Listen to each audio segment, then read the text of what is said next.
നമസ്തേ. ശിവശക്തി ചൈതന്യമായ വിഷ്ണുമായ അഥവാ ചാത്തൻ സ്വാമികളുടെ അതിമനോഹരമായ കഥയുടെ 19ാമത്തെ ഭാഗമാണ് ഇന്ന് പറയുന്നത്. അപ്പോൾ നിങ്ങൾക്ക് കേൾക്കാനുള്ള സൗകര്യത്തിന് വേണ്ടിയിട്ടാണ് ഇത് ചെറിയ ചെറിയ ഭാഗങ്ങളായിട്ട് പറയുന്നത്. മധ്യകേരളത്തിൽ ഏറ്റവും കൂടുതൽ ആരാധിച്ചു വരുന്ന ദേവതയാണ് വിഷ്ണുമായ അഥവാ ചാത്തൻ. അതിശയോക്തികളിലും കെട്ടുകഥകളിലും കേട്ടുകേൾവിയിലുമൊക്കെ വിഷ്ണുമായയെക്കുറിച്ച് വിവിധങ്ങളായ പരാമർശങ്ങളാണുള്ളത്. ഇതേക്കുറിച്ച് ഇന്നും പൂർണ്ണമായ ഒരു ധാരണയില്ലാത്തതാണ് അതിന് കാരണം. നമ്മുടെ പൂർവികരുടെ ഈടുവയ്പ്പുകളിൽ ഉണ്ടായിരുന്ന താളിയോല ഗ്രന്ഥങ്ങളിലെ പല അമൂല്യ മന്ത്രതന്ത്ര വിധികളും മറ്റും കാലപ്പഴക്കത്താൽ നഷ്ടപ്പെട്ടു പോവുകയും അറിവുള്ളവർ അത് മറച്ചു വയ്ക്കുകയും ചെയ്തത് അറിയാൻ ആഗ്രഹമുള്ള പുതിയ തലമുറയോട് ചെയ്ത മഹാ അപരാധമായി. അവർ ഇത്തരം കാര്യങ്ങളിൽ അജ്ഞരുമായി.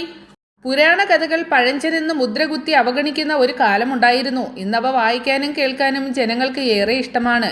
ഈശ്വര കഥകളോട് തോന്നുന്ന ഇഷ്ടം ഭക്തിമാർഗത്തിലേക്കുള്ള കാൽവെപ്പായി കണക്കാക്കാം. പുരാണങ്ങളെല്ലാം തന്നെ വൈദിക സംസ്കാരത്തിൻ്റെ പ്രതീകങ്ങളാണ്.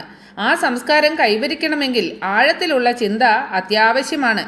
നമ്മൾ കഴിഞ്ഞ ഭാഗത്ത് പറഞ്ഞു നിർത്തിയത് കൂളിയാറ് ലക്ഷ്യമാക്കി വന്ന വീരപാണ്ഡ്യൻ രാജാവിനെയും സേനയെയും ചൊറിയൻ പുഴു മഴ പെയ്യിച്ച് ചാത്തൻ തുരത്തുന്നത് വരെയാണ്. ഒരിക്കലും കേൾക്കരുതാത്ത ആ ദുരന്ത വാർത്ത ചാത്തനോട് പറഞ്ഞത് ദേവഗുരുവായിരുന്നു. ഹൃദയം വിതുമ്പുന്നുവോ, കണ്ണുകൾ നിറയുന്നുവോ, കേട്ട വാർത്ത നൽകിയ ആഘാതത്തിൻ്റെ നടുക്കവുമായി ഗുരുവിനെ തന്നെ നിർനിമേഷനായി നോക്കിയിരിക്കാനേ അവന് കഴിഞ്ഞുള്ളൂ. ഒന്നുറക്കെ പൊട്ടിക്കരയാൻ കഴിഞ്ഞെങ്കിൽ. അകലെ എവിടെ നിന്നോ ദൃശീകൻ തന്നെ വിളിക്കുന്ന ആ മധുര ശബ്ദമായിരുന്നു അപ്പോൾ ചാത്തൻ്റെ കാതുകളിൽ. അവൻ എവിടെ നിന്നാണ് വിളിക്കുന്നത്? ഗുരുകുല വളപ്പിലെ ഏതെങ്കിലും പടർപ്പൻ മരശിഖരത്തിൽ ഒളിച്ചിരുന്ന് അവൻ തന്നെ കളിപ്പിക്കുകയാണോ? അതവൻ്റെ വിനോദമായിരുന്നല്ലോ. ഒരിക്കലും കോപം തോന്നിപ്പിക്കാത്ത തമാശകൾ. തന്നെ അങ്ങനെ മധുരമായി വിളിക്കാനും നിരുപദ്രവകരമായി കളിപ്പിക്കാനും ഇനി ദൃശീകനില്ലെന്നോ? ഇല്ല, അങ്ങനെ സംഭവിക്കില്ല. അവനൊന്നും സംഭവിക്കില്ല. ചാത്തൻ്റെ മനസ്സിൽ എന്താണെന്ന് നല്ലവണ്ണം അറിയാവുന്ന ഗുരുവിൻ്റെ കണ്ണുകൾ നിറഞ്ഞൊഴുകുന്നു. അത് അദ്ദേഹം അറിയുന്നുണ്ടായിരുന്നില്ല. അതേ മകനെ, ആ സത്യവുമായി പൊരുത്തപ്പെടാനേ നമുക്ക് നിർവാഹമുള്ളൂ. ദൃശീകൻ എനിക്കെൻ്റെ മകനെ പോലെയായിരുന്നു. എൻ്റെ മകൻ പോയ വഴിയേ തന്നെ അവനും. ഗുരു കണ്ണുനീർ തുടച്ചു. പിന്നെയും എത്രയോ നാഴികകൾ കഴിഞ്ഞാണ് ആ ദുരന്തത്തെക്കുറിച്ച് അദ്ദേഹം പറഞ്ഞത്. പതിവ് സന്ദർശനത്തിന് ഗുരുകുലത്തിലേക്ക് വരികയായിരുന്നു അവൻ. നന്നേ പുലർച്ചെ വീട്ടിൽ നിന്ന് ഇറങ്ങിയാലേ മധ്യാഹ്നമാകുമ്പോഴേക്കും അവൻ അവിടെ എത്താൻ കഴിയൂ. അന്ന് അങ്ങനെ തന്നെ വീട്ടിൽ നിന്ന് ഇറങ്ങിയതാണ്. ഇവിടെ വന്നാൽ 1-2 ദിവസം കഴിഞ്ഞേ മടങ്ങാറുള്ളൂ. പതിവായി വരാറുള്ള ദിവസം കഴിഞ്ഞിട്ട് ഒരാഴ്ചയായിട്ടും ദൃശീകനെ കാണുന്നില്ല. അതിൻ്റെ കാരണം തിരക്കി ഞാൻ അവൻ്റെ വീട്ടിലേക്ക് ചെല്ലാമെന്ന് നനച്ച് ഇറങ്ങിയതായിരുന്നു.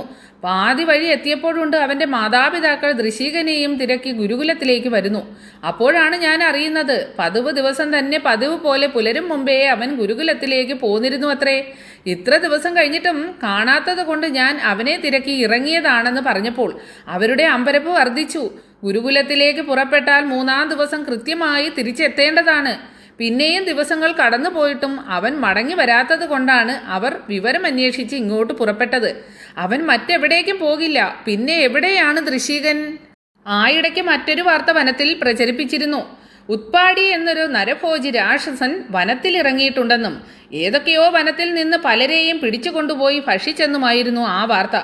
എൻ്റെ മകന് പറ്റിയ ദുരന്തത്തെക്കുറിച്ച് ഓർമ്മയുണ്ടായിരുന്നത് കൊണ്ട് ആ വഴിക്കും ഒരു അന്വേഷണം നടത്താൻ ഞങ്ങൾ തീരുമാനിച്ചു. വനാന്തരങ്ങൾ തോറും കയറിയിറങ്ങി. അവൻ വരുന്ന കാട്ടുപാതയ്ക്കരികിലേക്ക് വീട്ടിനുള്ളിൽ ഭയന്ന് കഴിയുകയായിരുന്ന വൃദ്ധരായ ഒരച്ഛനും അമ്മയുമാണത് പറഞ്ഞത്. ഉത്പാടി രാക്ഷസൻ ആ വഴിയൊക്കെ വന്നിരുന്നത്രേ. ഒരു ദിവസം പുലർച്ചെ ഒരു കുട്ടിയുടെ നിലവിളി വനാന്തരത്തിലേക്ക് അകലുന്നത് കേട്ടിരുന്നത്രേ. രാക്ഷസപ്പേടി കാരണം നന്നേ വെളുത്തിട്ടാണ് ഞങ്ങൾ ഇറങ്ങി പരിശോധിച്ചത്.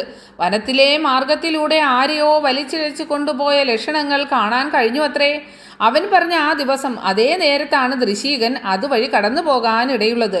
കൂടുതൽ അന്വേഷണം നടത്തി ആ സത്യം ബോധ്യപ്പെട്ടു. ചാത്ത, ഉൽപ്പാടി എന്ന ആ നരഭോജി രാക്ഷസൻ നമ്മുടെ ദൃശീകനെ. ഗുരു തേങ്ങി തേങ്ങി കരയുകയാണ്.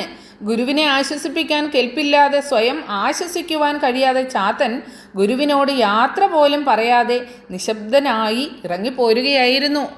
ആ സംഭവം കഴിഞ്ഞ് ചില മാസങ്ങൾ തന്നെ കടന്നുപോയിരിക്കുന്നു. ഒരിക്കലും മറക്കാത്ത വേദനയായി ഉറ്റ കൂട്ടുകാരൻ്റെ ഓർമ്മയിലായിരുന്നു ചാത്തൻ്റെ ദിനങ്ങൾ കഴിഞ്ഞു പോയത്. ഉത്പാടി എന്ന പേരും ദൃശീകനൊപ്പം മറക്കാതെ സൂക്ഷിച്ചു. ദൃശീകനെ ഓർക്കാത്ത ഒരു ദിവസം പോലും ചാത്തൻ ഉണ്ടായിരുന്നില്ല. ഊണിലും ഉറക്കത്തിലുമൊക്കെ പ്രിയപ്പെട്ട ചങ്ങാതിയുടെ ചിരിക്കുന്ന മുഖം മനസ്സിൽ നിറയും. അങ്ങനെ വൃശ്ചികനെ ഓർത്ത് ഉറങ്ങാതെ കിടന്ന ഒരു രാത്രിയിലായിരുന്നു നിതാന്ത നിശബ്ദമായ ആ രാവിൻ്റെ നിലവറയിൽ നിന്നോണം ഒരു നിലവിളിയുടെ മാറ്റൊലി കേൾക്കുന്നു. കൂളിവനത്തിൻ്റെ അതിർത്തി വനത്തിൽ നിന്നായിരുന്നു അത്. ആർക്കോ എന്തോ ഗുരുതരമായ ദുരന്തം സംഭവിച്ചിരിക്കുന്നു എന്നാണ് ആ ആർത്തനാദം വിളംബരം ചെയ്യുന്നത്.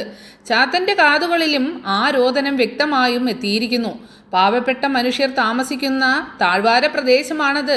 നിരാലംബരായ മനുഷ്യർക്ക് സംഭവിക്കുന്ന ദുരന്തങ്ങളെക്കുറിച്ച് നിരന്തരം ആലോചിക്കുന്ന മനസ്സാണ് ചാത്തൻ്റേത്. അവർക്കാണ് തൻ്റെ സഹായം വേണ്ടതെന്ന് അവന് നന്നായി അറിയാം. അവരോടാണ് ചാത്തന് ഏറെ സഹാനുഭൂതിയും. ചാത്തൻ ഉറക്കത്തിൽ നിന്ന് പുറത്തിറങ്ങി ചങ്ങാതിയായ മലനായാടിയെ വിളിച്ചുണർത്തി. ചാടിപ്പിടഞ്ഞെണീറ്റ മലനായാടിയോട് താൻ കേട്ട നിലവിളിയെക്കുറിച്ച് പറഞ്ഞു. ഉടനെ പോയി അതെന്താണെന്ന് അറിഞ്ഞിട്ട് വരാൻ നിർദ്ദേശിച്ചു. കേട്ട മാത്രയിൽ ഒരു കാറ്റുപോലെ ചാത്തൻ നിർദ്ദേശിച്ചിടത്തേക്ക് മലനായാടി പാഞ്ഞു കഴിഞ്ഞു. ഒരു നാഴികയ്ക്കുള്ളിൽ ഒരു കൊടുങ്കാറ്റ് പോലെ തിരിച്ചെത്തുകയും ചെയ്തു. ഭാഗ്യം കൊണ്ട് രക്ഷപ്പെട്ടു വന്നതാണ് ചാത്താ ഞാൻ. എന്താണുണ്ടായത് മലനായാടി? ആർക്കാണ് അപകടം? എന്താണത്? ചാത്തൻ ഇങ്ങനെ ചോദിച്ചു. അതൊരു കഥയാണ് ചാത്ത, ഞാനത് പറയാം. മലനായാടി ആ കഥ പറഞ്ഞു. പസ്വാൻ എന്നൊരു ചെറുപ്പക്കാരനും കുണ്ടകി എന്നൊരു യുവതിയും തമ്മിൽ പ്രണയത്തിലായി. അവർ നിത്യേന വനാന്തരത്തിൽ വെച്ച് കണ്ടുമുട്ടി. അവരുടെ അനുരാഗം വളരുക തന്നെയായിരുന്നു. പസ്വാന്റെയും കുണ്ടകിയുടെയും മാതാപിതാക്കൾ ഈ ബന്ധം അറിഞ്ഞ് അവരെ വിലക്കി. നമ്മുടെ കുലം ഏതാണെന്നും അത് മറക്കരുതെന്നും അവർ മക്കളെ ഉപദേശിച്ചു. പസ്വാനും കുണ്ടകിയും നിരാശരായി. വീട്ടുകാർ നമ്മെ ഇങ്ങനെ എതിർക്കുമ്പോൾ നാം ഇനി എന്തു ചെയ്യും? നമ്മുടെ ദുഃഖം ആരോട് പറയും? നമ്മെ സഹായിക്കാൻ ആരാണുള്ളത്? ഇരുവരും തങ്ങളുടെ ദുഃഖങ്ങൾ പങ്കുവച്ചു. എന്തു വന്നാലും നേരിടാൻ തന്നെയാണ് ഇരുവരും തീരുമാനിച്ചത്. മകളെ പിന്തിരിപ്പിക്കാൻ കഴിയില്ലെന്ന് കുണ്ടകിയുടെ വീട്ടുകാർക്ക് മനസ്സിലായി. നിങ്ങളുടെ വിവാഹം നടത്തിത്തരാം. അവൻ നമ്മുടെ കുലത്തിലേക്ക് മാറി നമ്മുടെ ഒപ്പം താമസിക്കണം. അങ്ങനെയെങ്കിൽ അവനെ കൂട്ടിക്കൊണ്ടുവരാൻ കുണ്ടകിയോട് മാതാപിതാക്കൾ പറഞ്ഞു. കുണ്ടകി ഇക്കാര്യം പസ്വാനെ അറിയിച്ചു. അവർക്കൊപ്പം അവൻ വന്നു. അവർ പറഞ്ഞ എല്ലാ നിബന്ധനകളും പസ്വാൻ സമ്മതിച്ചു. എങ്കിൽ വരൂ, ഞങ്ങളുടെ കുലഗുരുവിനെ കണ്ട് അനുഗ്രഹം വാങ്ങാം. അവർ പസ്വാനെ കൂട്ടിക്കൊണ്ടുപോയി. ഉത്പാടി എന്നൊരു നരഭോജി രാക്ഷസനെയാണ് അവർ കുലഗുരു എന്ന് പറഞ്ഞ് അവനെ തെറ്റിദ്ധരിപ്പിച്ചത്.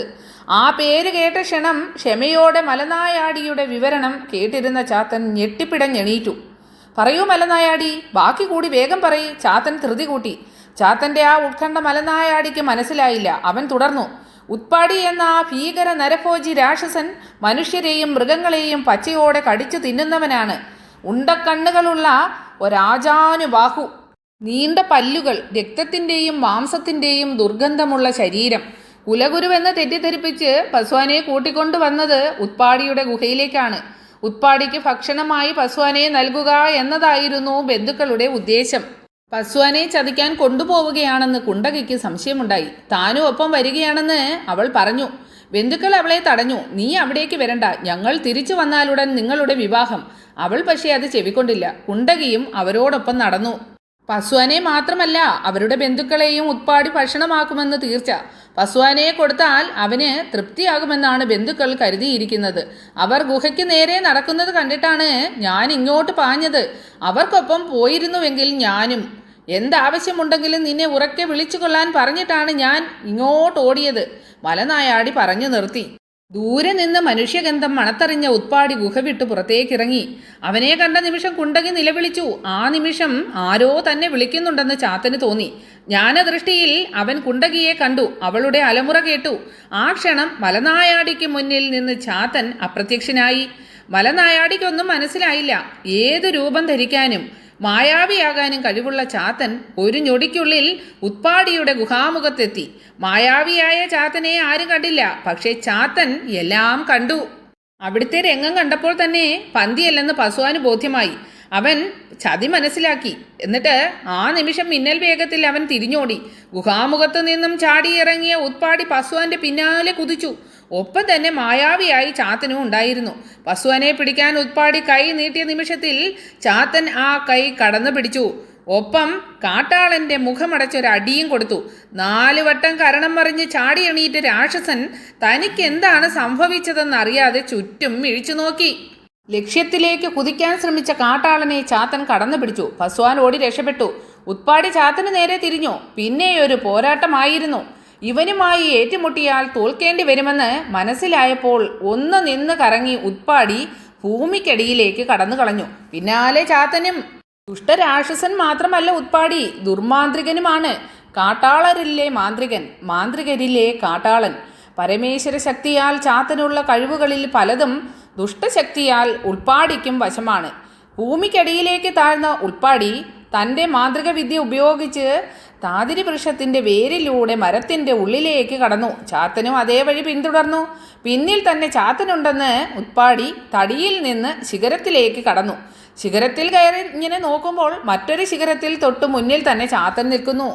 ആ ശിഖരത്തിൽ നിന്ന് ഇരുവരും പോരാട്ടം തുടർന്നു. ഈ താതിരി മരത്തിനൊരു കഥയുണ്ട്. പണ്ട് പവിതബ്രതൻ എന്നൊരു ഗന്ധർവനെ പ്രഹാസനൻ ശപിച്ച് താതിരി മരമാക്കിയതാണ്. അപ്പോൾ പവിതബ്രതൻ ശാപമോക്ഷത്തിന് അപേക്ഷിച്ചപ്പോൾ ശിവചൈതന്യത്താൽ പിറന്ന ചാത്തൻ എപ്പോഴെങ്കിലും ഒരിക്കൽ നിന്നെ സ്പർശിക്കുകയും നിന്റെ തായ്തടിയിലൂടെ സഞ്ചരിക്കുകയും ചെയ്താൽ അന്ന് മുതൽ നിന്നെ സർവരും പൂജിച്ചു തുടങ്ങും എന്ന് ശാപമോക്ഷം നൽകി. ആ താതിരി മരമാണ് ഉത്പാടിയും ചാത്തനും നിന്ന് പോരാടുന്ന ഈ വൃക്ഷം. ഉത്പാടിക്ക് ചാത്തനെ വെല്ലാൻ കഴിയുന്നില്ല. ഗത്യന്തരമില്ലാതെ അവൻ ശിഖരത്തിൽ നിന്ന് ഭൂമിയിലേക്ക് കുതിച്ചു. പിന്നാലെ ചാത്തനും. ഉത്പാടി കുതിച്ചു പാഞ്ഞ് തൻ്റെ ഗുഹയിൽ കയറി ഒളിച്ചു. പിന്നാലെ പാഞ്ഞു ചെന്ന ചാത്തന് ഉള്ളിലേക്ക് കയറാൻ കഴിഞ്ഞില്ല. ഗുഹാവാതിൽ വലിയ കല്ലുരുട്ടി വെച്ച് അവൻ അടച്ചിരിക്കുന്നു. ചാത്തൻ ചുറ്റുപാടും ഒന്ന് ശ്രദ്ധിച്ചു. ഗുഹയ്ക്കരികിലുണ്ടായിരുന്ന ഒരു കാട്ടുചെടി കണ്ടപ്പോൾ പെട്ടെന്ന് കണ്ണുകൾ തിളങ്ങി. ഒട്ടും സമയം കളയാതെ ചാത്തൻ ആ ചെടിയിൽ നിന്ന് കുറേയേറെ ഇലകൾ തണ്ടോടെ ഒടിച്ച് ഗുഹാമുഖത്തിട്ടു. മറ്റൊരു ചെടിയായ വിഷാസ്യായുടെ ഇല പറിച്ചിട്ട് ആ ചപ്പിൽ പിഴിഞ്ഞ് നീരൊഴിച്ച് തീ കൊളുത്തി. ആളിക്കത്താതെ വമ്പിച്ച പുക പടലമുയർത്തിക്കൊണ്ട് ഇലകൾ പുകഞ്ഞുകൊണ്ടിരുന്നു. ക്രമേണ ഗുഹയ്ക്കുള്ളിലേക്ക് പുക കയറി തുടങ്ങി. രാക്ഷസന്റെ കണ്ണിലും മൂക്കിലുമൊക്കെ പുക കയറി ശ്വസിക്കാനാവാത്ത നിലയിലായി ശ്വാസം മുട്ടി. ഇരിക്കപ്പൊറുതിയില്ലാതെ അവൻ പുറത്തേക്ക് ചാടി. ഉൾപ്പാടി ഉൾക്കടമായി ഞടുങ്ങിയത് യഥാർത്ഥത്തിൽ അപ്പോഴാണ്. തന്നേക്കാൾ 10 ഇരട്ടി വലുപ്പത്തിൽ തൊട്ടു മുന്നിൽ ചാത്തൻ നിൽക്കുന്നു. ചാത്തൻ തൻ്റെ വിശ്വരൂപം ധരിച്ചതായിരുന്നു. ഓടി രക്ഷപ്പെടാൻ പിന്നെയും ശ്രമിക്കുന്ന ഉത്പാടിയെ ചാത്തൻ നിന്നിടത്ത് നിന്ന് കൈ നീട്ടിപ്പിടിച്ചു. കയ്യിലിരുന്ന് പിടഞ്ഞ അവനെ ഉയർത്തിയെടുത്ത് പാറക്കെട്ടിൽ ആഞ്ഞടിച്ചു. ഛിന്ന ഭിന്നമായ ഉത്പാടിയുടെ ശരീരം മാംസകഷണങ്ങളായി അവിടെ എമ്പാടും ചിതറിത്തെറിച്ചു.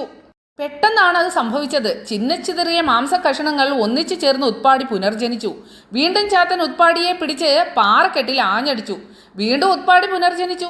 ചാത്തൻ പലതവണ ഇത് ആവർത്തിച്ചു. ഉത്പാടി പുനർജനിച്ചു കൊണ്ടേയിരുന്നു. തൻ്റെ വിശ്വരൂപം വെടിഞ്ഞ് ചാത്തൻ പിതാവായ ശ്രീ പരമേശ്വരനെ ധ്യാനിച്ചു.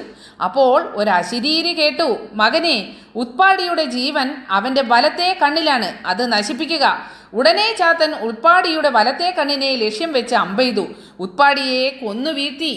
ഞാൻ ശപഥം നിറവേറ്റിയിരിക്കുന്നു ദൃശിക, നിനക്ക് വേണ്ടി, ചാത്തനുള്ളിൽ മന്ത്രിച്ചു.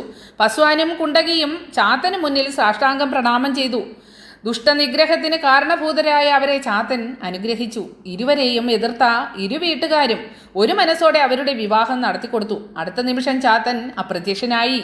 അകലെ കൂളിക്കുന്നൻ വനത്തിലെ കൊട്ടാരത്തിൽ തന്നോടൊന്നും പറയാതെ പോയ ചാത്തനെ നോക്കി വഴിക്കണ്ണുമായി ഇരിക്കുകയായിരുന്നു മലനായാടി.